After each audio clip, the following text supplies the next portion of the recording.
Kalau masih ada yang ngomong, bapak ibu aja ngomong, saya pergi dulu. Jangan samain saya kayak penceramah lain. Saya bukan penceramah suka ngelawak. Kalau masih ada yang ngomong, saya pulang. Saya ngasih ilmu, bukan lucu-lucuan, bukan bahan untuk ditonton. Dalam kitab Khawashi Syarwani ala Tuhfatul Muhtaj, qala muallif, berkata pengarang kitab, inna afdalal layali huwa lailatul maulid syarif, thumma lailatul qadar, thumma lailatul jum'ah. Al-Imam Asy-Syarwani radhiyallahu anhu, beliau berkata bahwasanya sesungguhnya malam yang paling utama, malam yang paling mulia, malam yang paling agung adalah malam kelahiran baginda Nabi besar Muhammad. Setelah malam kelahiran Nabi, baru malam Lailatul Qadar. Setelah malam Lailatul Qadar, baru malam Jumat. Saya tanya, jadi malam yang paling mulia, malam yang paling utama, malam yang paling agung dari seluruh malam, malam apa? Malam kelahiran Nabi Muhammad. Setelah malam kelahiran Nabi, malam apa? Lailatul. Setelah Lailatul Qadar, baru malam Jumat. Ingat gitu ya. Malam yang paling utama, malam yang paling mulia, malam yang paling agung. Yang pertama malam kelahiran Nabi Muhammad. Yang kedua malam Lailatul Qadar. Yang ketiga malam Jumat.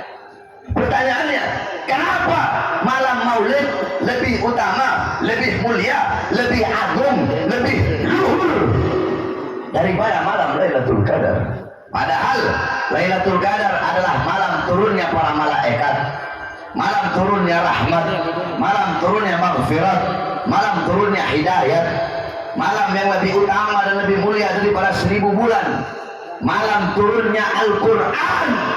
Tapi kenapa malam Maulid lebih unggul dan lebih mulia daripada Lailatul Qadar? Al-Imam Al-Qastallani radhiyallahu anhu, beliau menjawab di dalam kitab beliau berkata, malam Maulid lebih utama daripada Lailatul Qadar karena 3 sebab, 3 hal, 3 perkara. Apa 3 sebab tersebut? Yang pertama, Lailatul Qadar adalah malam adanya para malaikat di muka buminya Allah Subhanahu wa taala. Sedangkan malam Maulid adalah malam adanya baginda Nabi besar Muhammad di muka bumi. Adanya Nabi di muka bumi, lahirnya Nabi di muka bumi sudah tentu lebih utama dan lebih mulia daripada adanya malaikat di muka buminya Allah Subhanahu wa taala. Itu yang pertama. Yang kedua, malam Lailatul Qadar itu adalah rahmat Allah hanya untuk umat Nabi Muhammad, bukan untuk umat-umat yang lain, tapi hanya untuk umat Islam, hanya untuk umat Nabi Muhammad sahaja, bukan untuk umat-umat yang lain, khusus hanya untuk umat Nabi Muhammad saja. Sedangkan malam Maulid adanya Nabi, lahirnya Nabi, itu bukan hanya rahmat bagi untuk umat Islam saja, tetapi rahmat bagi seluruh umat, rahmat bagi seluruh manusia, rahmat bagi seluruh makhluk, rahmat bagi seluruh alam semesta. Maka sudah tentu rahmat bagi seluruh alam semesta lebih utama, lebih mulia dan lebih besar daripada rahmat yang hanya untuk umat Nabi Muhammad saja. Yang ketiga, Lailatul Qadar itu adalah anugerah yang Allah berikan kepada baginda Nabi besar Muhammad. Sedangkan malam Maulid adalah malam lahirnya sosok yang diberikan anugerah tersebut. Berarti kalau bukan karena Maulidnya Nabi, tidak akan pernah ada yang namanya Lailatul Qadar. Itulah 3 sebab kenapa malam Maulid lebih utama daripada Lailatul Qadar menurut Al-Imam Al-Qastallani. Bahkan kalau bukan karena lahirnya Nabi, tidak akan ada hari-hari yang mulia dalam Islam. Tidak akan ada kemenangan perang Badar, tidak akan ada Lailatul Qadar, tidak akan ada Idul Adha, tidak akan ada Fathul Makkah, tidak akan ada Idul Fitri, tidak akan ada Ramadan, tidak akan ada Nuzulul Quran, tidak akan ada Islam, iman, ilmu, amal, wara, khauf, ikhlas, sabar, takwa, istiqamah, zuhud, ibadah, qanaah. Tidak akan ada itu semua kalau bukan karena baginda Nabi besar Muhammad sallallahu alaihi wasallam. Oleh karenanya Abuya Al-Imam As-Sayyid Al-Habib Muhammad bin Alwi Al-Maliki Al-Hasani, beliau pernah menukil perkataan daripada Al-Imam As-Sayyid Muhammad Amin Qutbi. Berkata Al-Imam As-Sayyid Muhammad Amin Qutbi, ya Lailatul Itsnin madha safahat, wahai malam Senin, apa yang telah menyapamu? Kau begitu mulia, engkau begitu agung, engkau begitu engkau begitu mulia, kau begitu agung, kau begitu luhur, kau begitu sempurna. Wahai malam Senin, kau menjadi mulia, menjadi agung, menjadi sempurna. Berawal darimu hari-hari yang mulia dalam Islam, berawal darimu hari-hari yang agung dalam Islam, karena padamu lah lahir makhluk yang paling mulia, yaitu baginda Nabi besar Muhammad sallallahu alaihi wasallam. Bahkan di saat hari lahirnya Nabi, Sayyidina Abdullah, Sayyidina Abbas, Sayyidina Abbas radhiyallahu anhu, Sayyidina Abbas bin Abdul Muttalib, beliau pernah bermimpi. Di dalam mimpinya beliau melihat Abu Lahab disiksa dan diazab oleh Allah di dalam neraka. Akan tetapi setiap hari Senin Allah ringankan azab dan siksanya Abu Lahab. Bagaimana cara Allah meringankan? Dari selah-selah jarinya itu keluar air sehingga dia bisa minum dari air tersebut setiap hari Senin. Sayyidina Abbas bertanya, wahai Abu Lahab, kenapa hanya setiap hari Senin Allah ringankan azab dan siksamu? Apa kata Abu Lahab? Karena dulu ketika Muhammad lahir di hari Senin, ketika Muhammad lahir, aku bergembira sesaat. Ketika itu aku punya budak yang bernama Suwaibah. Suwaibah datang membawa kabar kelahiran Muhammad. Karena aku senang, karena aku bahagia dengan kabar kelahiran keponakanku Muhammad, maka aku memerdekakan Suwaibah. Nah, karena kegembiraanku itulah, karena aku gembira dengan lahirnya Muhammad, walaupun kegembiraanku hanya sesaat, karena itulah Allah ringankan azab dan siksaku setiap hari Senin. Itu Abu Lahab yang kafir. Itu Abu Lahab yang membenci Nabi sampai dia wafat, sampai dia mati. Allah ringankan azab dan siksanya setiap hari Senin karena pernah bergembira dengan lahirnya Nabi.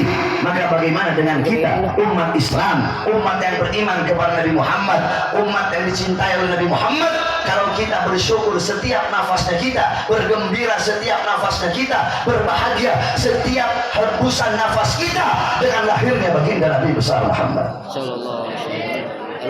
Coba kita pikir, Abu Lahab saja yang kafir, Abu Lahab saja yang benci kepada Nabi, Allah ringankan azab dan siksanya. Memang betul bahwasanya mimpi tidak bisa dijadikan landasan hukum. Akan tetapi yang namanya mimpi, kemudian hadis dhaif, itu bisa dipakai dalam fadhailul a'mal dan bisa dipakai dalam targhib, bisa dipakai juga dalam tarhib.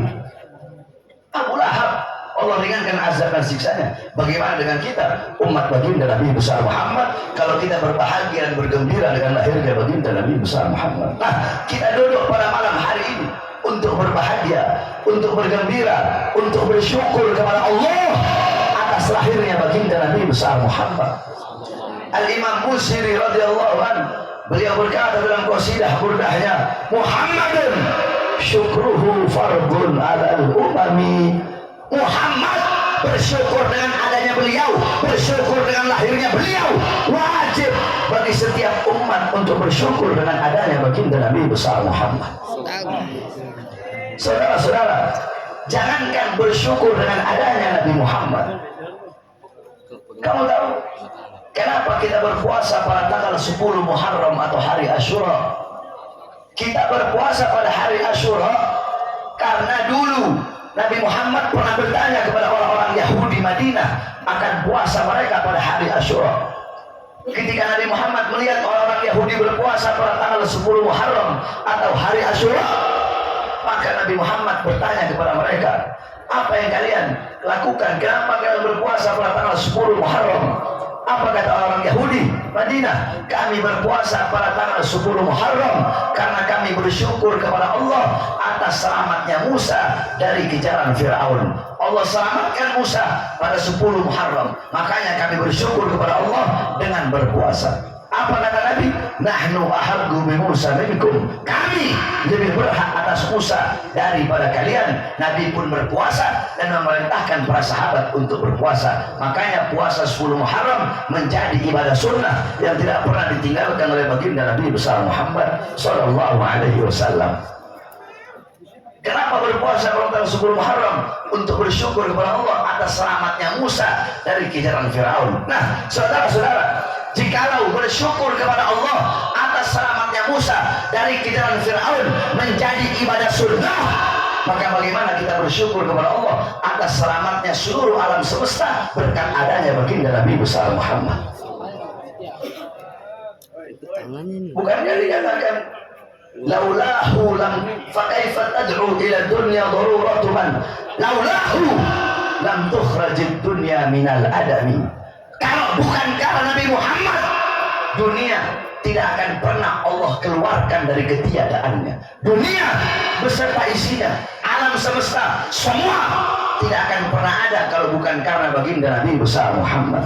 Seluruh alam semesta terselamatkan berkat Nabi Muhammad SAW. Jikalau bersyukur atas selamatnya Nabi Musa menjadi ibadah sunnah, bagaimana bersyukur atas selamatnya seluruh alam semesta berkat adanya baginda Nabi besar Muhammad SAW. Oleh karenanya kita duduk di sini untuk berbahagia, untuk bergembira dengan lahirnya Nabi Muhammad. Siapa yang suruh kita berbahagia? Siapa yang suruh kita bergembira dengan lahirnya Nabi, dengan adanya Nabi? Yang suruh bukan para ustadz, bukan para kiai, bukan para habaib, bukan para asrafun soleh, bukan para a'immah, bukan a'immatul arba'ah, bukan a'immatul madzahib, bukan para tabi'in, bukan para tabi'in, bukan juga para sahabat, bukan juga Nabi Muhammad, bukan juga malaikat. Akan tetapi yang memerintahkan kita berbahagia, bergembira dengan adanya Nabi adalah Allah Subhanahu wa taala. Apa dalilnya? Dalam Al-Qur'an Allah berfirman, "Qul bi fadlillah wa bi rahmati fabidzalika falyafrahu." Katakanlah dengan karunia Allah dan dengan rahmat Allah. Apa karunia Allah? Apa rahmat Allah? Dalam kitab tafsir Ma'alimut Tanzil karangan Imam Baghawi. Kemudian dalam kitab tafsir Jami'ul Bayan karangan Imam Ibnu Jarir At-Tabari. Kemudian dalam kitab tafsir Al-Kabir karangan Imam Fakhruddin Ar-Razi. Kemudian dalam kitab tafsir Madarikut Tanzil karangan Imam An-Nasafi. Dalam kitab tafsir Ad-Durrul Mansur karangan Tafsir Al-Ma'thur karangan Imam As-Suyuti. Dalam kitab tafsir Anwarul Tanzil karangan Imam Baghawi. Kemudian tafsir Ibnu Katsir, kemudian tafsir Imam Qurtubi, kemudian tafsir Jalalain Imam Jalaluddin Al-Mahalli, dan yang dilanjutkan oleh Imam As-Suyuti. Dalam tafsir-tafsir tersebut dikatakan bahwasanya karunia Allah ada yang berkata ilmu, ada yang berkata iman, ada yang berkata Islam, ada yang berkata akal. Kemudian apa rahmat Allah?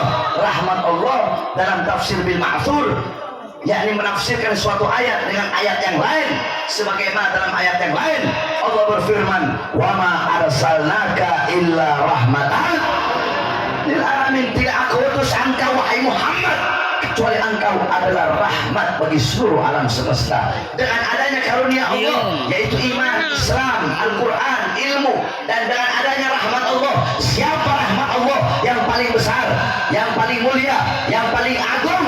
Rahmat Allah yang paling besar, yang paling mulia, yang paling agung adalah baginda Nabi besar Muhammad. Nikmat Allah yang paling besar, yang paling mulia, yang paling agung. Jikalau kalian bertanya kepada para ustadz, para kiai, para habaib, kebanyakan mereka akan menjawab nikmat Allah yang paling besar, nikmat Allah yang paling agung adalah iman.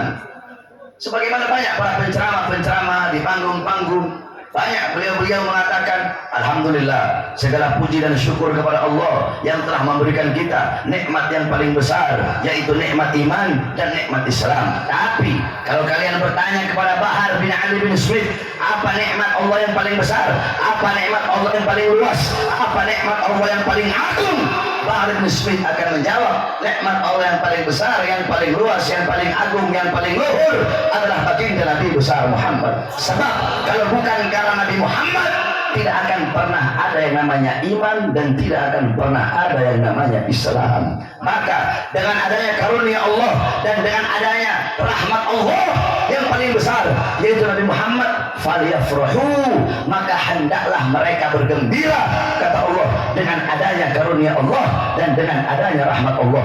Maka kita duduk pada malam hari yang